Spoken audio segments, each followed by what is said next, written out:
Alright, so in this video, I'm going to be tackling the bodywork on this side, which is minimal at this point. And I went over with self-etching primer on my sealant and stuff around here because there was some bare metal. So kind of went around that. Need to get up around there a little bit better and stuff, but I'm not really getting too overboard on that. We'll get to that later. But right here, we're going to use some regular Bondo. I don't really like using that stuff because it's just hard to shape and sand. It's harder. But it's good for when you need a thicker area. And as you can see, we're kind of far off right there. But we're going to use Bondo here. Then we'll go over with glazing putty and stuff once we get it shaped right. Everywhere else is going to be glazing putty. I had a crack in the paint, so I just sanded it down there. Here we hit that divot from whenever I was pulling the panel, so sanded that down, and there was a dent there that was originally on the panel. We're going to smooth that out some. And then there was 3 door dings on this door. All these little chips and scratches like this, I believe I'm going to be primering everything. I'm going to be primering maybe not all of that panel, but a lot of it. Probably this whole door because it's a darker color, and the whole fender because of the black primer. I want to have it kind of be more of a neutral the whole way around. I'm going to be doing the same with the bumper, but I got to sand it.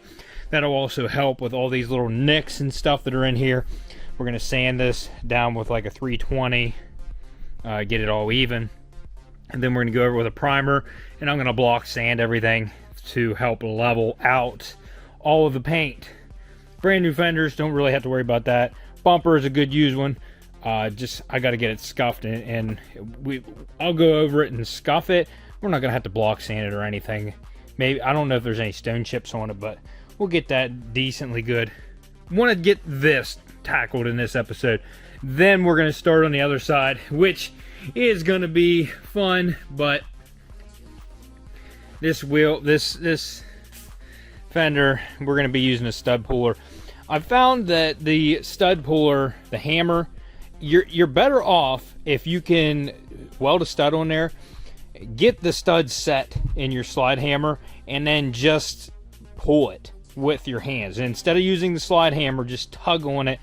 And I'm going to put one probably, like I said, it's not going to be this episode, but like right there at that. And that you can see the body line, how it's supposed to crease there. I'll get a couple one here, try to pull this out, and then you kind of lose it up in here because of all the dents and stuff.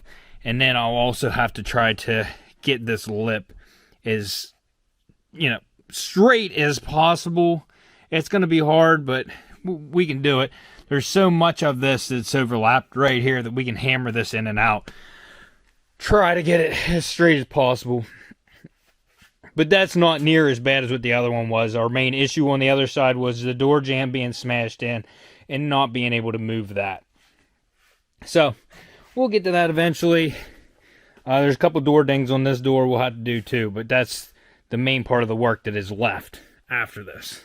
So I was a little lazy. Well, I'm not saying I was lazy. I went and worked out and I went to the 1,000 steps. I was going to go to the junkyard this morning. And then I thought, it was still cold this morning. Next weekend's supposed to be a lot nicer, and it's a longer weekend for me. So next weekend, I'm going to go find a fender for this. I'd like to get one that's the stock color. But if I can't, whatever. I'll just get one, and we'll paint it, and it's fine. But the grill, I just ordered a brand new one on this.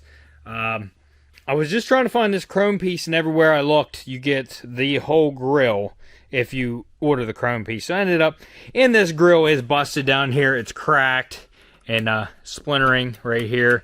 You wouldn't have seen that if I would have did a little bit of body work on that. And I would have had to paint this anyway. So I just went ahead and ordered a brand new one. So we're going to get a whole brand new grill. So the whole front of the truck's going to be brand new. The headlights and the bumper and stuff look great on there. I'm going to polish these fog lights out so they look a lot better before I put them in this bumper. And I also need to get this mount busted for this fog light. But we'll get to that. Right now, my Z is top priority. I know, I've told you guys that. And how many episodes has it been? I am so sorry. But I'm starting to see light at the end of the tunnel, so I'm just gonna keep going on this as much as I can.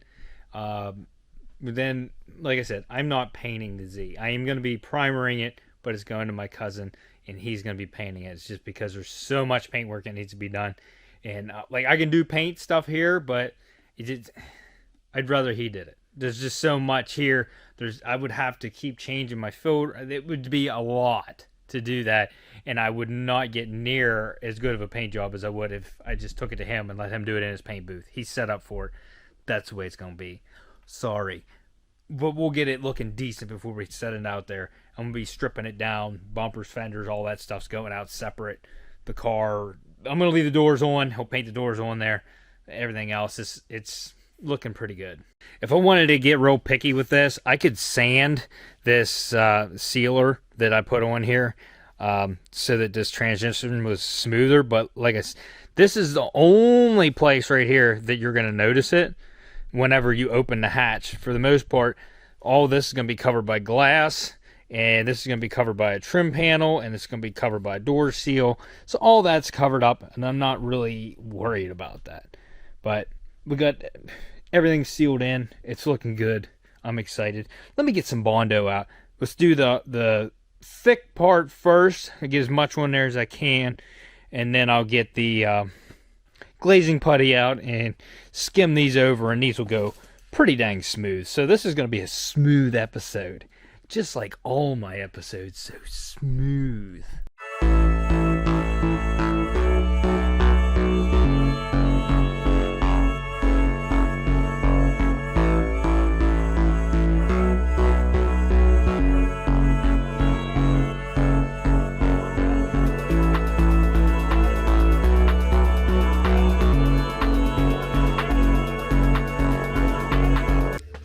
Just got confronted by my wife. She said, "Do you need me for anything while I'm still pretty?"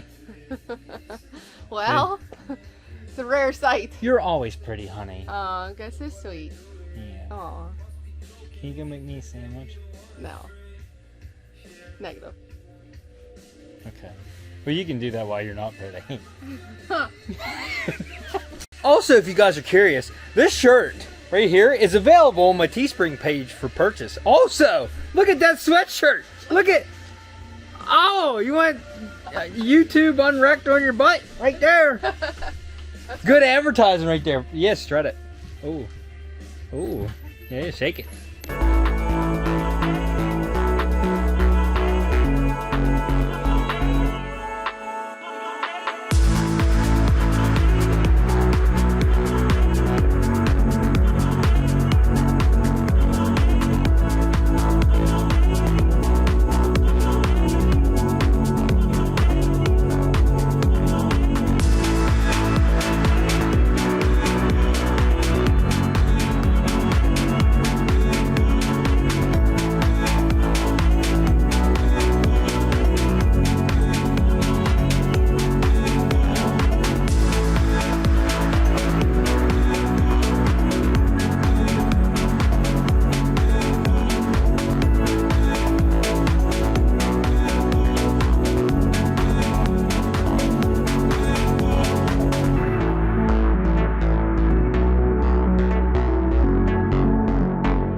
All right, so where I'm at, this one needs a little bit more right around this seam. I didn't quite keep this transition smooth. I can feel a dip right there. You kind of get used, once you do this so many times, you can feel when you have an imperfection, and I can feel that. So this needs build up just a little bit more right there. This is perfect. Well, actually, I got a sand line in that. I got to go over that again.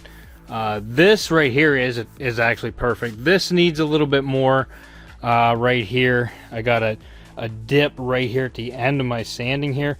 I sanded this with 80 grit since this stuff's hard, but I got it pretty decent actually. I can feel that right there. I might hammer that down before I add more. Actually, I am going to hammer that down because it pops out right there. And that is because this being hammered down, this popped out. So when I hammered it out, this came out even further. So we're going to hammer that down. We'll get this smooth across here. All of these are perfect. All of these, I can't feel a transition at all. They're good. So I did a really good job on the door. The door dings are gone. That back air is gone. That needs a little bit more sanding. We're getting close. So I used 220 on these to block sand them out. I'm just using a small block right now. If you have a pretty decent dent, you might want to use a bigger block, because it'll help you, you know, keep that smooth surface, which that right there, that little bit of sanding right there, smoothed that out. So we don't need any more on that. That's good. But we need this, and that's it. So let's get these smooth. And then you can see we have some bare metal and stuff. I'm gonna hit these with some self-etching primer a little bit after I get them all smoothed out. And then we'll probably just go ahead and sand these whole panels here. Door handle has to come off, trim has to come off, so that these will be ready for paint. I'll sand a little bit up in here and stuff. Jerry's going to be painting them, but like I said, I'm going to be priming them. So I want to get these sanded nice. You can go down to like 220 whenever you're using primer over this. So I might just do that. It'll make it quicker. And I'll probably hand sand this with 220. Gonna clean this off so I don't sand this paint, whatever this paint marker is they use on that. But sand it down with 220, that way the primer grips to it good. Now I got really good primer. I spent a lot of money for it. It's over there on my cart, but I got a gallon of it, so I should have enough to do the whole car that I need to do. But it's not for sealing in bare metal. So I'm going to have to use a spray can of the self-etching primer on these bare metal spots. Besides that, then it's going to be sanded down good to go.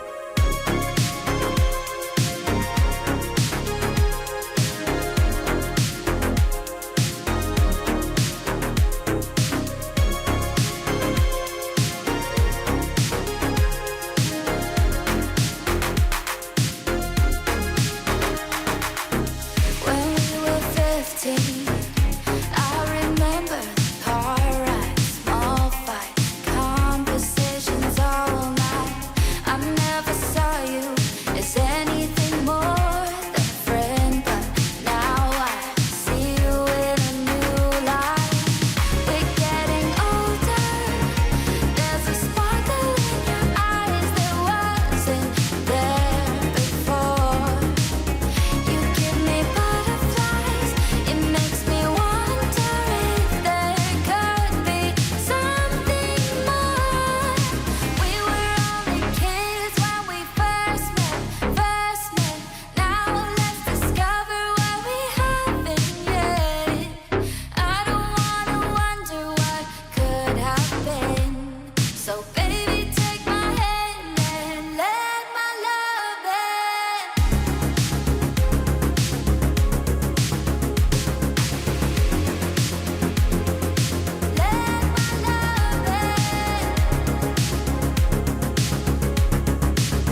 decided to take the time and I block sanded all of that. Even though I'm primering it and I will be block sanding it again, I figured with the dings or like the scratches and stuff that were in the door, if I block sanded it, it would have more of a chance of being really smooth when it was done. So that's why I did that, and it's looking pretty spicy, if I do say so myself. I'm also feeling a little spicy. I had a couple drinks while I did this. The bodywork on this side is done. I gotta put some self-etching primer on some of these bare metal spots, and for the most part, this is ready for primer. I still didn't remove the door handle and that trim. I gotta take the inside door panel off to get that trim piece off. Then I will sand that, and I will do that before I decide to prime this. I also need to sand this fender, which I'll do it off the car, and I'm not going to use, I use 220 on all of this because the primer will fill it in. I'm not going to use 220 on this just because the primer that they put on these new fenders is thin. Okay, this is not, you go with 220 on this, you're definitely going to go down to bare metal, and then you're going to have trouble with that bonding with the bare metal. So I'm going to use 400 on that, and then or 320 or 400, hand sanding it very lightly, and then I'll primer that. The bumper, that paint should be thick. I could probably use 220 on that, but I'll probably use 320 on that as well, and hand sand the whole bumper. There's really no nicks or anything on that, but I do have to tape off the center section where the grill piece is, because that's not a painted part, and I'm going to prime it all around the edges of that, but it's all one piece. The bumper's all one piece, but that center part's not painted, so I want to get it right before this thing goes to paint. So, and there's also, right here's a chip, so maybe we will use a little bit of filler right here. I don't want that chip there, obviously. So, but besides that, I don't know what this stuff is. It should sand out. But yeah, and these need to come out. Don't want to sand these, obviously, because these are expensive. If you have to buy these LEDs, they're like, I want to say they're like $400 a piece from Nissan, something like that. Look at this. Look at this. Somebody, look at this. But yeah, if you watch the previous episode, I got one of these for $150 used. They're wired in, and I was questioning whether they are wired right, but it turns out those are only on when it's daylight out. So I'd have to have this thing out in the sunlight. I bet you they work correctly. I was doing it in the garage here, and it's kind of dark in the cab and stuff, and I had the lights on. Supposedly they only come on when it's daytime and your lights aren't on. So they probably do work. So next episode we're going to be tackling this side. And tackling the door dings on this side. There's only 2 really on this door, so that's not that bad. This thing, we're going to do that first. We're going to get that as straight as we can, and then go from there. I've had enough for one day. If you like this episode, smash that like button. Consider subscribing. Hit that dislike button if your mom has a divot that you want me to fill in. And we'll see you on the next episode. Alright.